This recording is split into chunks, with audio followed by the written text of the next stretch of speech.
In this video, you will learn how to verify your TapTap Send account. First, open the TapTap Send app, launch the app on your device and log into your account. Access the verification prompt.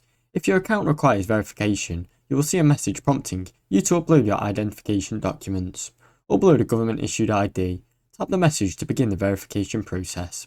You'll be asked to upload a clear photo of your valid government issued ID, such as a passport, national ID card or driving licence. Ensure the ID is not expired and all details are legible. Take a selfie.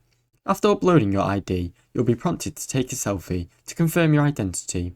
Ensure your full face is clearly visible with no obstructions.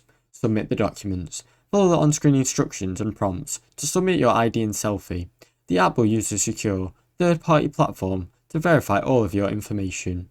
Wait for confirmation. TapTap Send aims to review your documents promptly, often within the same day. If there are any issues with your submission, you will receive a new email with instructions on how to resolve them. Thanks for watching. Don't forget to like and subscribe.